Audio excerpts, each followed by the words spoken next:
নিজের বউয়ের জায়গায় অন্য একটা মেয়েকে বউ সাজে বাসর ঘরে বসে থাকতে দেখে ছিটকে দূরে সরে গেল নিহান। আজই দুমদামে বিয়ে হয়েছে নিহান, রেজওয়ানা আর আঞ্জুম ইসরার। বিয়ের আগে নিহান ইসরাকে দেখেছিল এক সুন্দরী রমণী, আর এখন তার সামনে বধূ সেজে বসে আছে এক শ্যামবর্ণ মেয়ে। নিহান অবাকের চাইতেও চরম অবাক তার সামনে বসে থাকা মেয়েটিকে দেখে। বিস্ময়ে চিৎকার করে বলল, আপনি কে? আর আমার স্ত্রী ইসরা কোথায়? কাঠের পুতুলের ন্যায় মেয়েটার উত্তর, আমি আপনার স্ত্রী আঞ্জুম ইসরা, যাকে মাত্র ঘণ্টা তিনেক আগে নগদ 10 লক্ষ টাকা দেনমোহর দিয়ে বিয়ে করেছেন আপনি। রেগে চিৎকার করে নিহান বলল, ফাজলামি করেন আমার সাথে? কোথায় এক ফালি চাঁদের টুকরো ইসরা, আর কোথায় আমাবস্যার আধার আপনি? মেয়েটা ফোঁস করে একটা নিঃশ্বাস ছেড়ে বলল, আপনি যে ছাদের টুকরো খুঁজছেন সে আমার একমাত্র মামাতো বোন হুমায়রা হুর। নিহান বিস্মিত কণ্ঠে বলল, মানে? ইসরা মলিন হেসে বলল, এত ব্রিলিয়েন্ট স্টুডেন্ট আর দক্ষ ইঞ্জিনিয়ার হয়েও এটুকু বুঝতে পারছেন না এখনো? নিহান চিৎকার করে বলল, হেয়ালি না করে স্পষ্ট করে বলুন। ইসরা ফুলে সাজানো বেড থেকে নেমে নিহানের সামনে দাঁড়িয়ে বলল, মানেটা হচ্ছে আমার পরিচয়ে আপনাকে এবং আপনার পরিবারকে দেখানো হয়েছে আমার বোন হুরকে। বাসর রাতে বর বউয়ের মুখ দেখার আগে আর কেউ বউয়ের মুখ দেখতে পারবে না, এমন কোনো নিয়ম আমাদের বংশে নেই। এই নিয়মটা স্পেশালি আমার জন্য তৈরি করা হয়েছিল, যাতে আপনারা আমাকে চিনতে না পারেন আর বিয়েতে কোনো বাধা না আসে। নিহান সজোরে থাপ্পড় বসিয়ে দিল ইসরার গালে আর রেগে দাঁত কিটিমিটি করে বলল, লজ্জা করছে না নিজের কুকুরটি এত সাবলীল ভাষায় বর্ণনা করতে? একটুও লজ্জা করল না এতগুলো মানুষকে এভাবে ঠকাতে? থাপ্পড় খেয়ে ইসরার ঠোঁটের কোণে মুচকি হাসি ফুটে উঠল, নিজের প্রতি তাচ্ছিল্যের হাসি। কারণ তার জানাই ছিল প্রত্যেকটা নারীর মতো তার বহু প্রতীক্ষিত এই রাতে এমন কিছুই অপেক্ষা করছিল তার জন্য। ইসরা মনে মনে বলে উঠল, কেন এমন করলে বাবা? এতটাই বোঝা হয়ে গিয়েছিলাম? তাহলে কি সেই বুক ভরা ভালোবাসাগুলো মিথ্যে ছিল? চোখের কোণে পানির বিন্দু চিকচিক করছে ইসরার। বুকের ভেতর অভিমানের পাহাড় তৈরি হয়েছে জীবনের সবচেয়ে প্রিয় মানুষ নিজের জন্মদাতা পিতার ওপর আর মমতাময়ী মায়ের ওপর। তার মা যদি আর একটু চেষ্টা করত তাহলে হয়তো আজকের এই দিনটা দেখতে হতো না ইসরার। বাইরের চেঁচামেচির আওয়াজে ইসরার ঘোর কাটল। সামনে তাকিয়ে দেখল নিহান তার সামনে নেই, আর রুমের দরজা হাট করে খোলা। বাইরে থেকে অনেকের অনেক কথাই ইসরার কানে আসছে, তবে সে নিশ্চুপ পাথর। এত বড় ধোঁকা কি করে করতে পারলেন ওনারা? এজন্যই বুঝি এত নাটক করছিল কেউ বউয়ের মুখ দেখতে পারবে না। তখন কে জানতো এত বড় জঘন্য পরিকল্পনা লুকিয়ে রেখেছিল মনে? পুরো পরিবার আর আত্মীয় স্বজন সবাই ধোঁকাবাজ। এই মেয়েকে আর এক মুহূর্তে এই বাড়িতে রাখবো না আমরা। কালই থানায় গিয়ে প্রতারণার মামলা করব। হঠাৎ সবার আওয়াজ ছাপিয়ে নিহানের আওয়াজ ইসরার কানে এসে পৌঁছালো, আমি কালই ডিভোর্স দিতে চাই এই মেয়েকে। এসব শুনে হয়তো কান্নায় ভেঙে পড়া উচিত ছিল ইসরার, কিন্তু তার চোখে এক বিন্দু অশ্রুকণার উপস্থিতি দেখা গেল না। এমন কিছুর জন্য সে নিজেকে আগে থেকেই প্রস্তুত করে রেখেছিল। বিয়ে নামক পবিত্র সম্পর্ক থেকে মুক্তির জন্য ডিভোর্স নামক একটা তিক্ত প্রতিক্রিয়া যে পূর্বে থেকেই আছে সেটা তার পরিবার ভুলে গেলেও সে ভুলে যায়নি। মাত্র কিছুদিন আগেই 18তে পা দিয়েছে ইসরার, মেডিকেল ভর্তি পরীক্ষাও দিয়েছে। কেবল যৌবনে পা দেওয়া গোলগাল মুখের শ্যামবর্ণ মেয়েটাকে এখনই বিয়ে দেওয়ার কিসের এত তাড়া ছিল তার পরিবারের সেটাও জানা। সদ্য ইঞ্জিনিয়ারিং শেষ করে মোটা অঙ্কের বেতনে বড় কোম্পানিতে জয়েন করা ছেলে হাতে পেয়ে লোভ সামলাতে পারেননি ইসরার বাবা ইখতিয়ার আহমেদ। একমাত্র মেয়েকে সুখী দেখতে চায় না এমন বাবা হয়তো পৃথিবীতে খুঁজে পাওয়া অসম্ভব। ইখতিয়ার আহমেদ মেয়েকে সুখী দেখার লোভে এতটাই অন্ধ ছিলেন, ঠিক ভুল বিচার করতেই ভুলে গিয়েছিলেন। ইসরা তো স্বপ্ন দেখেছিল মন দিয়ে পড়াশোনা করে ভালো ডক্টর হতে। তাহলে স্বপ্ন দেখানো মানুষটাই আজ কেন স্বপ্নগুলো কেড়ে নিল তার উত্তর নেই ইসরার কাছে। সকাল 7টা বাজে ইসরার ঘুম ভেঙে গেল। আশেপাশে তাকিয়ে কিছুটা সময় লাগলো কোথায় আছে সেটা বুঝতে। যখন সব মনে পড়ল, বুক ছেড়ে দীর্ঘশ্বাস বেরিয়ে এলো তার। পুরো রুমে চোখ বুলিয়ে বুঝতে পারলো এখনো রাতের মতোই আছে সব। তার মানে এই রুমে কেউ প্রবেশ করেনি। দরজাটা এখনো গত রাতের মতো হাট করে খোলা দেখা যাচ্ছে। ক্লান্ত শরীর বেডে এলিয়ে দেওয়ার পর কখন ঘুমে তলিয়ে গিয়েছিল জানা নেই ইশরার। উঠে রুমের এক কোণে থেকে নিজের লাগেজ টেনে আনলো। হালকা নীল রঙের এক সেট থ্রি-পিস নিয়ে ওয়াশরুমে ঢুকে পড়লো। লম্বা একটা শাওয়ার নিয়ে চেঞ্জ করে রুমে এলো। ড্রেসিং টেবিলের সামনে দাঁড়িয়ে নিজেকে খুঁটিয়ে খুঁটিয়ে দেখতে লাগলো। 5 ফুট 5 উচ্চতা, চিপচিপে গড়নের একটা মেয়ে, মাথা ভর্তি ঘন কালো চুল, সামনের ছোট চুলগুলো ভিজে লেপ্টে আছে কপালের উপর। জোর ব্রু যেন সৌন্দর্য আরও একটু বাড়িয়ে তুলেছে। সরু তীক্ষ্ণ নাটকায় গতকাল নিহান দেওয়া ছোট্ট ডায়মন্ডের নাকফুল ঝলঝল করছে। গতকালের হালকা কাজলের রেশ লেগে থাকা ডাগর ডাগর চোখ দুটো ঘন পাপড়ির মাঝে রক্তলাল বর্ণ ধারণ করে আছে। সবাই বলে গায়ের রংটা যদি সাদা হতো তাহলে ইশরা থেকে সুন্দরী মেয়ে হয়তো সারা বিশ্ব খুঁজেও পাওয়া যেত না। এত এত পূর্ণতার মাঝে একটা শূন্যতা সব তুচ্ছ করে তুলেছে সবার চোখে। বাইরে সবার চেঁচামেচির শব্দে ঈশ্বর পূর্ণতা শূন্যতার হিসেব গড়মিল হয়ে গেল। মাথায় লম্বা একটা ঘোমটা টেনে রুমের বাইরে পা রাখল ইশরা। দোতলা থেকে নিচের ড্রয়িং রুমে তাকিয়ে মাথা নিচু করে সোফায় বসে থাকতে দেখল নিজের বাবা, বড় চাচার একমাত্র মামাকে, যাদের কখনো কারো সামনে মাথা নত করতে দেখেনি ইশরা। এতক্ষণ নিজেকে অনুভূতিহীন পুতুল মনে হলেও নিজের আপনজনদের এভাবে অন্যের সামনে মাথা নিচু করে বসে থাকতে দেখে বুক ফেটে কান্না আসছে ইশরা। আবারও বাবাকে জিজ্ঞেস করতে ইচ্ছে করছে, খুব কি ক্ষতি হয়ে যেত এসব না করলে? ইশরাকে নিহানের চাচাতো বোন আমিনা চোখে পড়তে নিচ থেকে চেঁচিয়ে বলল, ছিহ ভাইয়া, এটাই সেই আলকাতরার কোটা নাকি? আমিরার আওয়াজে চমকে উঠল ইশরার বাবা, বড় আব্বু আর মামা। নিহানের বাড়ির সবাই চরম বিরক্তি নিয়ে উপরের দিকে তাকালো, সাথে নিহানও। প্রত্যেকের বিরক্তি মাথা মুখটা যেন আরো বিষিয়ে গেল ইশরাকে দেখে। হুরের সাথে আকাশ পাতাল তফাত ইশরার। হুরের গায়ের রং দুধে আলতা, আর ইশরা সেখানে এক ফোঁটা কালি যেমন। মেয়ের দিকে তাকিয়ে চোখ ভয়ে উঠল ইখতিয়ার আহমেদের। বড্ড আফসোস হচ্ছে কেন মেয়ের কথা শুনল না তখন। তিনি তো ভেবেছিলেন একবার বিয়েটা হয়ে গেলে আর কি করার থাকবে নিহানের। বাধ্য হয়ে থাকবে ইশরার সাথে, আর এক সময় ভালোবাসবে, কিন্তু সে গুড়ে বালি। লম্বায়, সৌন্দর্যে বা যোগ্যতা কোনো দিক থেকে কম নয় আমার ভাগ্নে। সব কিছুতে সফলতা অর্জন করে এসেছে সবসময়। কোনো দিক থেকে আপনার মেয়ে আমাদের ছেলের সাথে দাঁড়ানোর যোগ্যতা রাখে না। আপনারা নিজেরাই বলুন। আমরা ভদ্র ফ্যামিলি, তাই গত রাতে আপনাদের মেয়েকে ঘাড় ধাক্কা দিয়ে বের করে দেয়নি। নিহানের মামার কথা শুনে টলমলে চোখে তাকালো ইখতিয়ার সাহেব।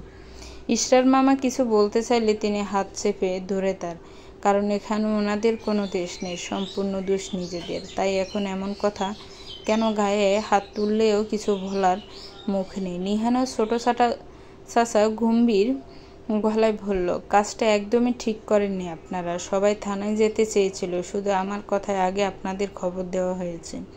আমরা কোনো ঝামেলা চাই না। নিহান আপনাদের মেয়েকে নিয়ে সংসার করতে পারবে না, তাই আপনারা আপনাদের মেয়েকে নিয়ে যান। ডিভোর্স পেপার সময় মতো পাঠিয়ে দেওয়া হবে। এর বাইরে কিছু করতে চাইলে আমরা বাধ্য হব থানায় মামলা করতে। আপনারা নিশ্চয়ই বুঝতে পারছেন এই যুগে এসে আপনারা কত বড় একটা প্রতারণা করেছেন। আমরা কেউ কল্পনাও করতে পারিনি এই যুগে এসে কেউ এমন প্রতারণা করার পরিকল্পনা করতে পারে। ইশরার বাবা মাথা নিচু করে চোখের জল ফেলছে। ইশরার বড় আব্বু গম্ভীর প্রকৃতির মানুষ। তিনি নিজের সত্তা বজায় রেখে গম্ভীর মুখে বসে আছে। সে অনেক বোঝানোর চেষ্টা করেছিলেন ছোট ভাইকে, কিন্তু বিনিময়ে তাকে শুনতে হয়েছে ইশরা তার নিজের মেয়ে নয় বলে তার ভালো চায় না। এসব শোনার পর তিনি আর একটা শব্দও করেননি। তবে ভাইয়ের এমন সংকটের দিনে মুখ ফিরিয়েও থাকতে পারেননি, তাই সাথে এসেছে। অপরদিকে ইশরার মামা রাগী মানুষ, অনেক কষ্টে নিজের রাগ চেপে রেখেছে। এখন এই পরিবারের চাইতে নিজের দুলাভাইয়ের উপর বেশি রাগ হচ্ছে তার। বরাবরই হুটহাট সিদ্ধান্ত নেওয়া মানুষ ইখতিয়ার আহমেদ। এভাবে একটা একমাত্র মেয়ের জীবন নিয়েও হুটহাট সিদ্ধান্ত নেবে কল্পনাও করতে পারেনি তারা। এসবই গোপন ছিল ইশরার মামার কাছে। আজই সব জানতে পেরেছেন তিনি। আগে থেকে জানতে পারলে কখনোই একমাত্র ভাগ্নের জীবন এভাবে নষ্ট হতে দিতেন না। অন্যদিকে ইশরা এক দৃষ্টিতে তাকিয়ে আছে তার বাবার দিকে। নিজের গায়ের রং নিয়ে কখনো আফসোস না হলেও আজ বড্ড বেশি আফসোস হচ্ছে। ইচ্ছে করছে বিষাক্ত জীবন থেকে নিজেকে আর নিজের আপনজনদেরকে মুক্তি দিতে, কিন্তু সেটা করা সম্ভব নয় ইশরার পক্ষে। আত্মহত্যা মহাপাপ নামক একটা বাক্য পা ভেদে রেখেছে লোহার শিকলের মতো। পৃথিবীর সব কষ্ট হেরে গেছে নিজের লজ্জিত বাবার নিচু মাথা দেখে। ইশরার মনে হচ্ছে এর চেয়ে কষ্টের হয়তো এই পৃথিবীতে তার কিছু নেই তার জন্য। আমাদের সমাজে ভালো খবর ছড়াতে যতটা সময় নেয় তার থেকে কয়েক গুণ কম সময়ে খারাপ খবরগুলো ছড়ায়। নিহানের বউ পাল্টে যাওয়ার কথা যেন বাতাসের আগে ছড়িয়ে পড়ল পুরো মহল্লায়। যাদের বউ দেখতে যাওয়ার কোনো পরিকল্পনাও ছিল না, তারাও রেজওয়ান বাড়ির দিকে ছুটতে লাগলো বউ দেখার জন্য। পুরো মহল্লা জানাজানি হয়ে যাওয়ার খবর শুনে রেজওয়ান বাড়ির সকলেই ইশরার বাবাকে তাড়া দিতে লাগলো মেয়েকে নিয়ে এখনই এখান থেকে চলে যাওয়ার জন্য। আর বাধ্য হয়ে তিনি করলেনও তাই। এতদিন সবাই কালো উপাধিতেই ভূষিত করেছিল ইশরাকে। খুব তাড়াতাড়ি হয়তো তার সাথে আরও একটা উপাধি যুক্ত হতে যাচ্ছে নামের পাশে, আর সেটা হচ্ছে ডিভোর্সি। ইশরা নিজের জিনিসপত্র যেভাবে এনেছিল সেভাবেই নিয়ে বের হলো রুম থেকে। ড্রয়িং রুমে এসে নিহানের দিকে তাকালে নিহান মুখ ফিরিয়ে নিল তার থেকে। নোনা জলে ভরে উঠল ইশরার লাল টকটকে হয়ে যাওয়া চোখ জোড়া। চলো বাবা। মেয়ের ভারী গলা শুনে টলটলে চোখে তাকালো ইখতিয়ার আহমেদ। ইশরার চোখ সরিয়ে নিল বাবার থেকে। ইশরার বড় চাচা হাত জোড় করলেন সবার সামনে, তবে মুখে কিছু বললেন না। হনহনিয়ে বের হয়ে গেলেন সদর দরজা দিয়ে। সবাই বের হয়ে গেলে ইশরার একবার ঘুরে তাকালো নিহানের দিকে, কিন্তু নিহান অন্যদিকে তাকিয়ে আছে। ইশরা ধীর পায়ে বের হয়ে গেল বাড়ি থেকে। ইশরা বের হয়ে যেতে নিহান বড় বড় কদমে নিজের রুমের দিকে চলে গেল। রুমে গিয়ে সব ভাঙচুর করতে লাগলো। ইশরা গাড়িতে বসে বাইরের দিকে তাকিয়ে আছে, কোনো কথা বলছে না কারো সাথে। তাই তো বলি, এমন কয়লার মতো মেয়েকে কিভাবে এমন রাজপুত্রের মতো ছেলের সাথে বিয়ে দিল। এত সুন্দর পরিকল্পনা করেছে কেউ বুঝতেই পারেনি। ভাবতে পারো এই যুগে এসে এমন বউ পাল্টানোর কাহিনী কেউ কল্পনা করতে পারবে? ইখতিয়ার সাহেবকে দেখে কিন্তু বোঝা যায় না উনি এমন ধোঁকাবাজি করতে পারেন। তুমি ওই মেয়ের কথা একবার ভাবো, দেখে মনে হয় বাজা মাছ উল্টে খেতে জানে না। এদিকে বাপের সাথে মিলে দিব্যি এমন একটা ধোঁকাবাজি করে ফেললো। ছেলের পরিবার ভালো ছিল, তাই এমনই ছেড়ে দিয়েছে। আমি হলে তো গুষ্টি শুদ্ধ জেলের ভাত খাইয়ে ছাড়তাম। ইশরা মায়ের ডাকে চমকে উঠল ইশরা। নিহানের সাথে বিয়ের আজ 15 দিন। চলে আসার পর আর কোনো যোগাযোগ হয়নি ও বাড়ির সাথে। একটা পেপার পাঠিয়েছিল নিহান, ইশরা না দেখে সাইন করে দিয়েছে। আজ বসে আছে কোর্টের সামনে একটা ফাঁকা জায়গায়। এই 15 দিনে ইশরা ভালো করে বুঝে গেছে তার পরবর্তী জীবন কেমন হতে চলেছে। বাড়ির বাইরে বের হওয়া মুশকিল হয়ে গেছে তার পরিবারের জন্য। 10 বছরের ছোট ভাইটা সেদিন মায়ের কোলে মাথা রেখে কেঁদেছে অনেকটা সময়ে। ইমন নিজের আপুকে অনেক ভালোবাসে, কিন্তু বিয়ের ঘটনা জানাজানি হওয়ার পর ইশরার তার পরিবারের নামে ইমনকে অনেক কথা বলেছে ইমনের বন্ধুরা। ছোট ছেলেটা এসব সহ্য করতে পারেনি। বাড়ি ফিরে মায়ের কোলে মাথা রেখে নিঃশব্দে কেঁদেছে। ইশরা অনেকটা চঞ্চল ছিল আগে, কিন্তু গত 15 দিনে কেউ তার গলার আওয়াজ শুনেছে বলে মনে পড়ে না। কি ভাবছিস তখন থেকে? চল, ভেতরে ডাকছে তোকে। ইশরা কোনো কথা না বলে মায়ের সাথে পা মিলিয়ে চলতে লাগলো। মেয়ের অবস্থা দেখে চিৎকার করে কাঁদতে ইচ্ছে করছে পারভিন বেগমের। এই 15 দিনে মেয়েটা যেন আরও শুকিয়ে গেছে। সারা বাড়ি মাতিয়ে রাখা মেয়েটা গলা শুনে না আজ 15 দিনে। পারভিন বেগমের স্বামীর সাথে কথা বলে না। ইশরা ভেতরে গিয়ে একবার সামনে তাকালো। নিহান আর তার পরিবারের কিছু মানুষকে দেখতে পেল। নিহান ছাড়া বাকি কাউকে ততটা চিনতে পারছে না সে। আকাশি কালারে একটা ফুল হাতা শার্ট নিহানের গায়ে। পর্সা গায়ে শার্টটা যেন নিজের সৌন্দর্য বাড়িয়ে তুলেছে। চশমার পিছনে চোখ দুটোর দৃষ্টি এই মুহূর্তে ইশরার দিকে। কপাল পূর্বের মতো কুঁচকে গেল। ইশরাকে দেখে ঘালের সাবধায় নিহানের সৌন্দর্য একটু বাড়িয়ে তুলেছে। ইশরা একটা দীর্ঘশ্বাস ছাড়ল। সত্যি তাকে মানায় না নিহানের পাশে। নিহানের পাশে হুরের মতো মেয়েই মানায়। নিহান ইশরাকে দেখে নিজের মনে ভিড় করে বলে উঠল প্রতারক। ইশরার কিভাবে যেন নিহানের ঠোঁট নাড়ানো দেখেই বুঝে গেল নিহান তাকে প্রতারক বলল। ইশরার সাথে সাথে শোক নামিয়ে নিল। বিয়ের মাত্র 15 দিনের মধ্যে ডিভোর্স সম্ভব নয়, অন্তত 3 মাস তাদের একসাথে থাকতে হবে। এরপরও যদি তাদের মনে হয় একসাথে থাকা সম্ভব নয়, তাহলে ডিভোর্সের কার্যক্রম শুরু করা হবে। এতে সময় লাগবে 3 মাস। মোট কথা তাদের একসাথে থাকতে হবে 6 মাস। কোর্টের নির্দেশ শুনে নিহান বিস্মিত কণ্ঠে বলল, অসম্ভব। ওই প্রতারক মেয়ের সাথে আমি 6 মাস কেন, একটা দিনও এক ছাদের নিচে থাকতে পারবো না। নিহানের বাবা নিহানকে বুঝিয়ে বলে, ডিভোর্স পেতে হলে কিছু করার নেই, কোর্টের নির্দেশ মানতেই হবে। আর তুই একা থাকবি নাকি? আমরা সবাই তো আছি এ বাড়িতে। নিহান কিছু না বলে ইশরার দিকে অগ্নিদৃষ্টি নিক্ষেপ করে হনহনিয়ে বের হয়ে গেল কোর্ট থেকে। ইশরা ক্লান্ত ভঙ্গিতে মায়ের কাঁধে মাথা এলিয়ে দিল। কি দরকার ছিল আবার এই ঝামেলার? সব শেষ হয়ে গেলেই তো ভালো হতো। ওই বাড়িতে গিয়ে তিলে তিলে শেষ হতে হবে ইশরাকে। সেটা আর কেউ বুঝতে না পারলেও ইশরা বেশ ভালোই বুঝতে পারছেন। নিজের রুমে বসে জানলা দিয়ে বাইরের দিকে তাকিয়ে আছে ইশরা। ইখতিয়ার আহমেদ একটা বেসরকারি প্রতিষ্ঠানে চাকরি করে, বেতন ভালোই পায়, আর তাতে ইশরাদের জীবন বেশ স্বাচ্ছন্দ্যে চলে এসেছে এতদিন। 5 তলা একটা ফ্ল্যাটে থাকে ইশরা নিজের পরিবারের সাথে। 3টা বেডরুমে, একটা ড্রয়িং রুম আর কিচেন। প্রত্যেক রুমে ওয়াশরুম আছে, আর একমাত্র ইশরার রুমে একটা ছোট ব্যালকনি, বেশ সাজিয়ে রেখেছে সেটা ফুলের গাছ দিয়ে। ফ্লোরে একটা মাদুর পাতা থাকে, সেখানে ইশরা বসে থাকে। মাঝে মাঝে ইশরা বেড থেকে নেমে ধীর পায়ে ব্যালকনিতে গিয়ে বসলো। দেয়ালে হেলান দিয়ে চোখ বন্ধ করতেই চোখের কোণে নোনা জলের ধারা বয়ে যেতে লাগলো। মাত্র 15 দিন আগে তার জীবনটা একদম অন্যরকম ছিল, আর আজ একদম ভিন্ন। ইশরা যেন দিন দিন নিজেকে হারিয়ে ফেলছে। ফ্ল্যাশব্যাক। বাবা, তুমি যেটা করছো সেটা একদম ঠিক নয়। এভাবে এতগুলো মানুষকে তুমি ঠকাতে পারো না। ইশরার বাবা কড়া গলায় বলল, আমি যা করছি তোমার ভালোর জন্যই করছি। একবার বিয়েটা হয়ে গেছে, সবাই এমনই সব মেনে নেবে। বাবা, তুমি ভুলে যাচ্ছ বিয়ে হয়ে গেলেও অনেক কিছু করার থাকে। তারা চাইলেই দিন দিন তুমি বেয়াদব হয়ে যাচ্ছ ইশরা।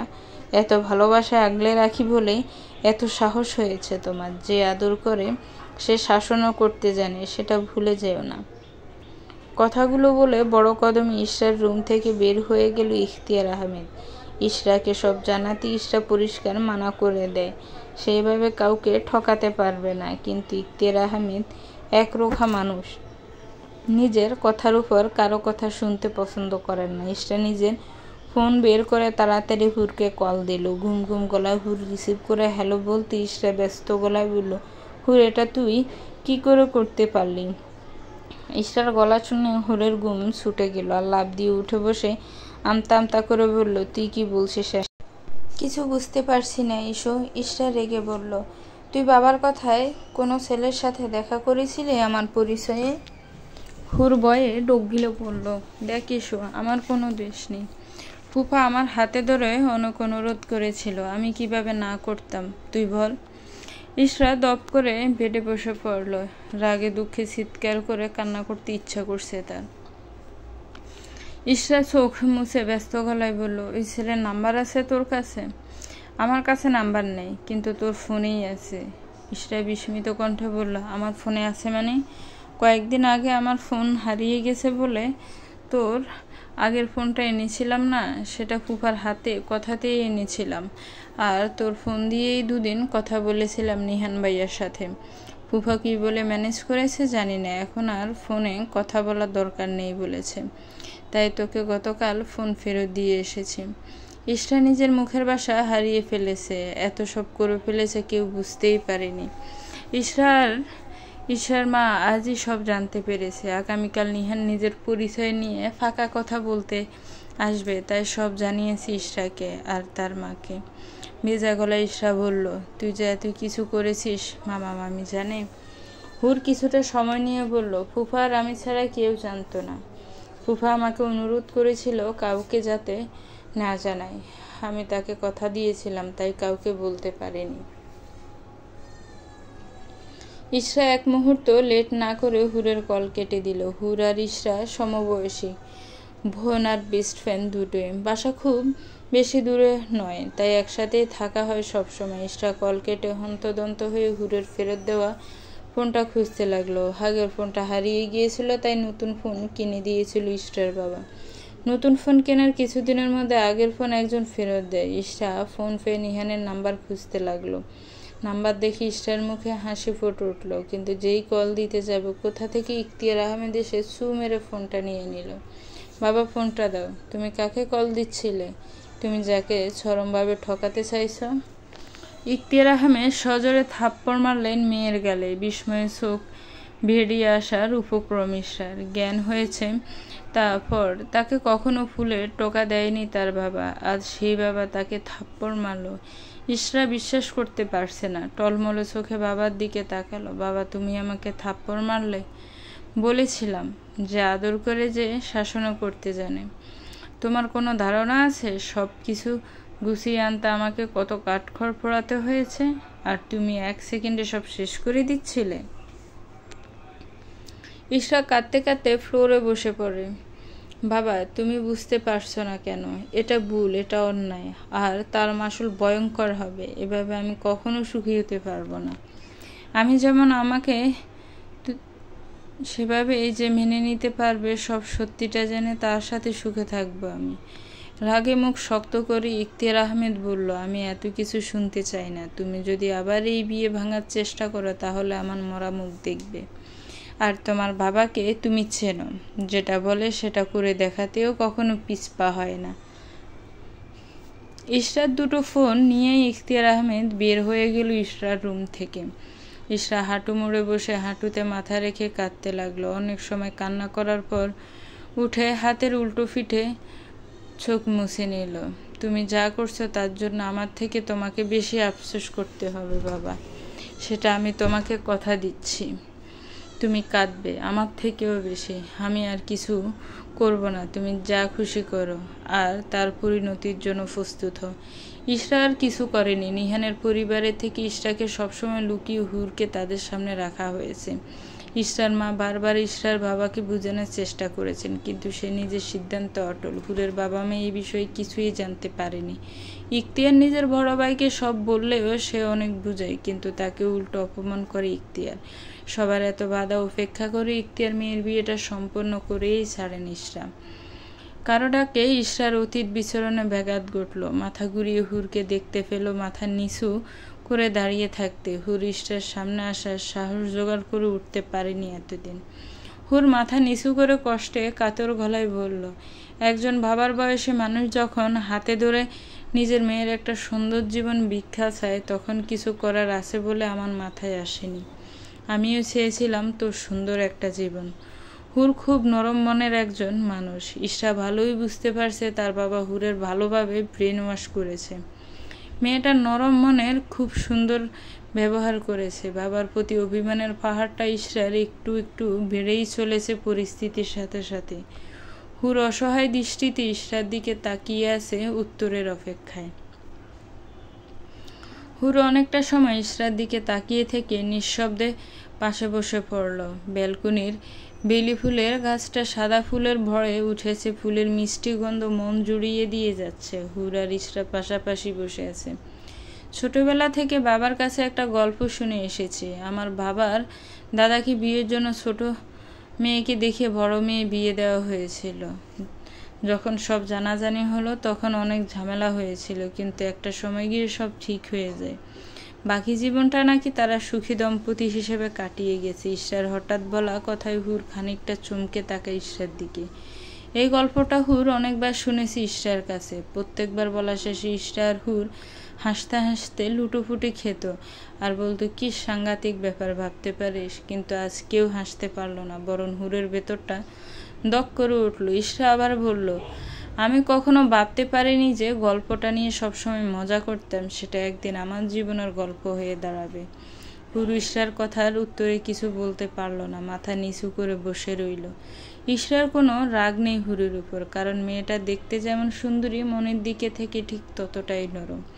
একটু ইমোশনাল কথা বলে যে কেউ হুরকে নিজের স্বার্থে ব্যবহার করতে পারবে। হুরকে নিয়ে ইশরার মাঝে মাঝে খুব ভয় হয়। পৃথিবীটা যে বড্ড কঠিন, এখানে এত সহজ সরল মানুষকে সবাই ব্যবহার করে, শুধু তাদের সরলতার সুযোগ নেই। ইশরা হুরের দিকে তাকিয়ে বলল, এতটা সহজ সরল হয়ে যাস না যাতে নিজের ক্ষতি হয়। পৃথিবীটা চেনার চেষ্টা কর হুর, না হলে জীবনে অনেক হোঁচট খেতে হবে। হুর মাথা নিচু করে বলল, তুই প্লিজ মাফ করে দে আমাকে। ইশরা আর কিছু বলল না, আবার ব্যালকনির বাইরে দেখতে ব্যস্ত হয়ে পড়ল। হুরু কিছু না বলে চুপচাপ বসে রইল ইশরার পাশে। ডিভোর্সের তাড়া নিহানের পরিবারে, ইশরার বাবার নয়। মেয়েকে ওই বাড়ির পাঠানোর কোনো লক্ষণ দেখা গেল না তার মধ্যে। মেয়ের সাথে চোখ মেলানোর সাহস পায় না ইখতিয়ার আহমেদ। সবসময় মেয়ের থেকে মুখ লুকিয়ে বাঁচার চেষ্টা করে। নিজের জীবনের সব সিদ্ধান্ত ঝুঁকে পড়ে নিয়েছেন তিনি। মেয়ের জীবনের সবচেয়ে বড় সিদ্ধান্তটাও কোনো রকম চিন্তা ভাবনা ছাড়াই নিয়ে ফেলেছেন। নিজের হাতে সযত্নে মেয়ের জীবনটা নষ্ট করে দিয়েছেন, সেটা বুঝতে অনেক দেরি করে ফেলেছেন। গত রাতে নিহানের বাবা ফোনে জানিয়েছেন সকালে গাড়ি পাঠাবেন ইশরাকে নিতে। সেই থেকে ইশরার বাসায় অনেকটা গুমট পরিবেশ বিরাজ করছে। যে বাড়ি থেকে এত অপমান বের করে দেওয়া হয়েছে, সেই বাড়িতে মেয়েকে আবার কিভাবে পাঠাবে ভেবে পাচ্ছে না। আবার পরক্ষণে ভাবছে সেই অপমান সে নিজে ডেকে এনেছে। দোষটা তাদের নয়। ইশরা সকালে নিজের রুম থেকে এখনো বের হয়নি। নিচে গাড়ি দাঁড়িয়ে আছে বেশ অনেকটা সময় হলো, কিন্তু ইশরাকে কেউ কিছু বলার সাহস পেল না। পারভিন বেগম 4-5 বার মেয়ের রুমের সামনে দিয়ে গিয়ে আবার ফেরত এসেছে। ইখতিয়ার আহমেদ আজ অফিস না গিয়ে ড্রয়িং রুমের সোফায় হেলান দিয়ে বসে আছে। কপালে হাত রেখে পারভিন বেগম বিনা প্রয়োজনে কিচেনে দাঁড়িয়ে আছে দেয়ালে হেলান দিয়ে। আর ইমন খেয়ে দিয়ে স্কুলে চলে গেছে অনেকক্ষণ আগে। মেয়ের রুমের দরজা খোলার শব্দে পারভিন বেগম আর ইখতিয়ার আহমেদ দুজনেই সেদিকে তাকালো। রেডি হয়ে লাগেজ নিয়ে বের হয়েছে ইশরা। মেয়েকে এগিয়ে আসতে দেখে উঠে দাঁড়ালেন ইখতিয়ার আহমেদ। ইশরা বাবা মা কারো দিকে না তাকিয়ে মেইন ডোর খুলে বের হয়ে গেল। পারভিন বেগম মেয়ের পেছন যেতে লাগলো। ইখতিয়ার আহমেদ যাবে না চিন্তা করতে করতে দুজনেই চলে গেল, আর সে আবার নিজের জায়গায় বসে পড়ল। গেটের বাইরে গাড়ি দাঁড়িয়ে থাকতে দেখে ইশরা সেদিকে এগিয়ে গেল। পারভিন বেগম ধরা গলায় বলল, ইশরা। ইশরা দাঁড়িয়ে গেল, কিন্তু পেছনে ফিরে তাকালো না। পারভিন বেগম নিজেই এগিয়ে এসে মেয়েকে জড়িয়ে ধরে কেঁদে দিলেন, কিন্তু ইশরার মধ্যে কোনো হেলদোল দেখা গেল না। সযত্নে মায়ের থেকে নিজেকে ছাড়িয়ে নিয়ে গাড়িতে উঠে বসল। ইশরা বসতে গাড়ি স্টার্ট দিল ড্রাইভার। পারভিন বেগম ছাতক পাখির মতো তাকিয়ে রইলেন চলে যাওয়া গাড়ির দিকে। চোখের আড়াল হয়ে গেলে বুক ফেটে কান্না আসতে লাগলো তার। নিজেকে কোনো রকম সামলে নিয়ে বাসার দিকে পা বাড়ালেন। ইশরা জানালা দিয়ে বাইরে তাকিয়ে আছে। চোখ দুটো শ্রাবণ দ্বারা বয়ে চলেছে। অজানা এক পথে হাঁটতে চলেছে সে। এই পথের শেষ কোথায় তার অজানা। চলার পথটা যে সহজ হবে না সেটা বুঝতে অসুবিধা হচ্ছে না তার। গাড়ি থেমে গেলেও হুঁশ ফিরল ইশরার। সামনে তাকিয়ে সাদা রঙের 2তলা ডুপ্লেক্স বাড়ি দেখতে পেল। মোটামুটি বেশ বড় বাড়িটা আর সুন্দর। হ্যাঁ, এটাই নিহানদের বাড়ি, যেখানে আরও 20 দিন আগে এসেছিল বধূ সেজে। ইশরা দীর্ঘশ্বাস ছেড়ে গাড়ি থেকে নেমে নিজের লাগেজ নিয়ে সামনে আগাতে লাগলো। কলিং বেল বাজালে একটু পর দরজা খুলে গেল। সামনে তাকিয়ে নিজের মায়ের বয়সী ভদ্রমহিলাকে দেখতে পেল। পোশাক আশাকে বোঝা যাচ্ছে বাড়ির কাজের লোক। ইশরা ভেবেছিল উনিও ইশরাকে দেখে বিরক্ত নিয়ে তাকাবে, কিন্তু ইশরার ধারণা ভুল প্রমাণিত করে মিষ্টি হাসলেন ইশরার দিকে তাকিয়ে। ভেতরে আহেন। ইশরা লাগেজ টেনে ভিতরে গেলে আশেপাশে কাউকে দেখতে পেল না। আমি এই বাড়ির কাজের লোক মনিরা, আপনি আমার সাথে আহেন, আপনার রুম দেখাই দিই। ইশরা কিছু না বলে মনিরার পেছন হাঁটতে লাগলো। নিচতলার একদম কর্নারের একটা রুমে ইশরাকে নিয়ে গেল মনিরা। আপনি এই রুমেই থাকবেন, গত রাতে বড় সাহেব বলে দিয়েছে। ইশরার বুঝতে সময় লাগলো না এটা বাড়ির গেস্টদের জন্য বরাদ্দকৃত রুম। সেও তো এই বাড়ির গেস্ট, মাত্র কয়েক মাসের, তাই তার জায়গা এখানে হওয়ার কথা। আপনি কিছু খাইবেন? ইশরা মলিন হেসে বলল, না, কিছু লাগলে আমারে বইলেন, আমি এখন যাই। ইশরা সম্মতি দিলে মনিরা বের হয়ে গেল রুম থেকে। ইশরা রুমটা ভালো করে দেখতে লাগলো। খুব বেশি কিছু নেই রুমে। একটা বেড, ড্রেসিং টেবিল, সোফা আর কাবার্ড। পাশে ব্যালকনি দেখে ইশরা সেদিকে এগিয়ে গেল। কয়েকটা এরিকা পাম গাছ ছাড়া বেলকুনিতে আর কিছু নেই। ইশরা কিছুটা সময় সেখানে থেকে রুমে এসে নিজের জিনিসপত্র গুছাতে লাগলো। কাজ শেষ করে শাওয়ার নিয়ে ড্রেসিং টেবিলের সামনে বসে পড়ল। এখন বেলা 12টা বাজে। ইশরার পেটে কিছুই পড়েনি, ক্ষুধা লাগেনি এমন নয়, তবে খাওয়ার ইচ্ছা নেই। চুল আঁচড়ে বেডে শুয়ে পড়ল। বেলকুনিতে দাঁড়িয়ে একটার পর একটা সিগারেট খেয়ে যাচ্ছে নিহান। ছোটবেলা থেকে পড়াশোনার প্রতি মনোযোগ ছিল নিহানের। বাড়তি কিছু ভাবার সময় পায়নি কখনো। সবসময় বাইরে বইয়ে মুখ গুজে থাকত, যার ফলস্বরূপ আজ একজন প্রতিষ্ঠিত মানুষ। সে সমাজে নিজের ভালো একটা অবস্থান তৈরি করতে পেরেছে। ক্যারিয়ার আর পড়াশোনা নিয়ে ব্যস্ত থাকায় প্রেম ভালোবাসা নিয়ে বাবার সময় হয়নি তার। সুদর্শন হওয়ায় কলেজ আর ভার্সিটি লাইফে অনেক মেয়ের ক্রাশ ছিল নিহান, কিন্তু পাত্তা দেয়নি কখনো। ইশরা মানে হুরকে দেখে তার ভালো লেগেছিল বলতে মনে হয়েছিল মেয়েটা তার পাশে দাঁড়ানোর যোগ্যতা রাখে। সে একটা শার্ট কিনতে গেলেও কয়েকবার দেখে শুনে কিনে, আর জীবনের সবচেয়ে বড় বিষয় এভাবে ঠকে গেল। রাগে মাথা ফেটে যাচ্ছে তার। ইচ্ছে করছে গেস্ট রুমে থাকা মেয়েটাকে খুন করে নিজের রাগ মেটাতে। ভাগ্য ভালো মেয়েটা তার সামনে নেই, তাহলে হয়তো সত্যি সত্যিই খুন করে দিত। ফজরের নামাজ পড়ে দীর পায়ে ছাদে চলে গেল ইশরা। 2 দিন হলে এই বাড়িতে এসেছে, কিন্তু কারো সামনে যায়নি। নিহানের আর তার ছোট চাচার পরিবার একসাথেই এ বাড়িতে থাকে। নিহানের মা ছাড়া বাকি সবাই চাকরিজীবী এই বাড়ির। ইশরাকে আলকাতরার কোটা উপাধি দেওয়া নিহানের চাচাতো বোন আমিরা এইচএসসি পরীক্ষার্থী। তার সাথে ইশরার দেখা হয়নি। রুমে দম বন্ধ হয়ে আসছিল, তাই ছাদে চলে গেল। বাড়িটা মণিখোলার সাহায্যে অনেকটা চিনে নিয়েছি ইশরা, আর এই বাড়ির একমাত্র তার সাথেই কথা বলি ইশরা, মানে মণিখালা বলেই ডাকে। ছাদের রেলিং ধরে দাঁড়িয়ে নিচে তাকাতে গেট নিয়ে নিহান ঢুকতে দেখলো, সাদা পাঞ্জাবি পরা আর টুপি মাথায়। নিহান বাসার ভেতরে ঢুকে গেল, আর ইশরা আকাশের দিকে তাকালো। এভাবে কারো জীবন চলতে পারে কি না ইশরার জানা নেই। এই বাড়িতে নিজেকে অন্য কোনো গ্রহের ফানি মনে হচ্ছে ইশরার কাছে। মা অনেকবার কল দিয়েছে, কিন্তু ইশরা রিসিভ করেনি। কেন যেন কারো সাথেই কথা বলতে ইচ্ছা করছে না তার। আপনি এখানে কি করছেন? ছাদে এসে ইশরাকে দেখে নিহানের কপাল কুঁচকে গেল। প্রতিদিন এই সময়টা ছাদে কাটাতে ভালো লাগে নিহানের, তাই চলে এসেছে। কিন্তু ইশরাকে এখানে একদমই আশা করেনি সে। নিহানের আওয়াজে চমকে পেছনে ফিরে তাকালো ইশরা। নিহানের মতো ইশরাও নিহানকে একদমই প্রত্যাশা করেনি। রুমে দম বন্ধ হয়ে আসছিল, তাই এখানে এসেছি। এটা আপনার নিজের বাড়ি নয়, যখন যেখানে ইচ্ছে চলে যাবেন। এই সময়টা আমি ছাদে কাটাই, আর কেউ থাকুক সেটা আমি পছন্দ করি না। নিহানের কথায় এবার ইশরার মধ্যে কোনো হেলদোল দেখা গেল না। সে নিজের মতো দাঁড়িয়ে আছে। নিহান বিরক্ত হয়ে নিজেই চলে যেতে গেলে ইশরা বলে উঠল, আপনার জন্য একটা খারাপ খবর আছে আমার কাছে। নিহান তাচ্ছিল্যের হাসি দিয়ে বলল, আপনার মতো মানুষের থেকে কেউ ভালো কিছু আশাও করতে পারে না। আপনার গায়ের রং যতটা কালো, আপনার মনটা তার থেকেও বেশি কালো। ইশরা মুচকি হাসল নিহানের কথা আর বলল, আমার মন কতটা কালো আর সাদা সেটা আমি ভালো জানি, তবে আপনার মন কতটা সাদা সেটা আপনি ভালো জানেন। আর হ্যাঁ, নিশ্চিত থাকুন আপনার বাসায় পার্মানেন্ট থেকে যাওয়ার কোনো চেষ্টা আমি করব না, আর না আপনার মন জয় করার চেষ্টা করব। চেষ্টা করে লাভ আছে বলে আপনার মনে হয়?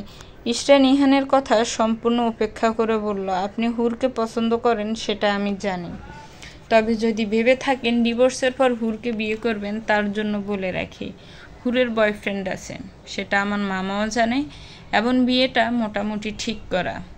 আর আব্বাইয়ার পড়াশোনা শেষ হলেই বিয়ের কাজ কমপ্লিট করা হবে। নিহান চোখ মুখ শক্ত করে বলল, ওই মেয়ে তো আপনার থেকে এক ধাপ এগিয়ে। কিভাবে ভাবলেন এমন প্রতারক কাউকে আমি আমার জীবনে জায়গা দিব? কথাটা শেষ করে বড় কদমে ছাদের গেটের দিকে এগিয়ে গেল নিহান। হঠাৎ থেমে গিয়ে বলল, আপনাকে যেন আমার চোখের সামনে আর না দেখি। আপনার যা প্রয়োজন বাড়ির নিজের রুমে পেয়ে যাবেন। এই বাড়ির মানুষদের থেকে যত দূরত্ব বজায় রাখবেন সেটাই ভালো আপনার জন্য। নিহান চলে যেতেই ইশরা একটা দীর্ঘশ্বাস ছাড়ল। ইশরার মনে এক বিন্দু ইচ্ছে নেই এই সম্পর্কটাকে সুযোগ দেওয়ার। মনে মনে সেও চায় এই মিথ্যে সম্পর্ক থেকে মুক্তি পেতে। তার মধ্যে কোনো ইচ্ছে নেই এই পরিবারের কারো মন জয় করার। এই পরিবারের প্রথম দিনের ব্যবহারে ইশরা বুঝে গেছে তাদের যতটা না সমস্যা বউ পাল্টে যাওয়ায়, তার থেকে হাজার গুণ সমস্যা একটা কালো মেয়ে তাদের পরিবারের বউ হয়েছে বলে। চলে যাওয়ার সময় পেছনে থেকে কারো আওয়াজই শুনতে পেয়েছিল, আর একটু ফর্সা হলে তাও ভেবে দেখা যেত। আর নিহান, সে তো কালো মানুষদের এক প্রকার ঘৃণা করে বলা চলে। মণিখালার থেকে ইশরা শুনেছে ছোটবেলায় কোনো কালো বাচ্চার সাথে নিহান খেলতো না পর্যন্ত। নিহানের ছোট চাচার ছেলে গায়ের রং নিহানের থেকে ছাপা, তাই তাকেও নাকি খুব একটা পছন্দ নয় নিহানের। মণিখালার ভাষ্যমতে সে কালো নয়, উজ্জ্বল শ্যামবর্ণ। নিহান তাকেই পছন্দ করে না, আর ইশরা তো সেখানে একদমই কালো। ইশরা বিড়বিড় করে বলল, মিস্টার নিহান, আমার গায়ের রং যতটা কালো তার থেকে আপনার মনটা আরও বেশি কালো। এমন কারো মনে জায়গা করার কোনো ইচ্ছে আমার নেই, যে মানুষকে সম্মানই করতে জানে না। আপনার মতো আমিও সময়ের অপেক্ষায় আছি, তবে তার আগে আমার বাবাকে বুঝাতে চাই সে কত বড় অন্যায় করেছে। গল্পটা কেমন লেগেছে একটি কমেন্টস করে জানাবেন। গল্পটার পরবর্তী পার্ট খুব শীঘ্রই আসবে। আর গল্পটা ভালো লাগলে গল্পটাকে শেয়ার করবেন, গল্পটাকে একটি লাইক করবেন, আর আমার চ্যানেলটাকে প্লিজ সাবস্ক্রাইব করবেন। যারা অলরেডি সাবস্ক্রাইব করে রেখেছেন তাদেরকে অনেক অনেক ধন্যবাদ। আল্লাহ হাফিজ।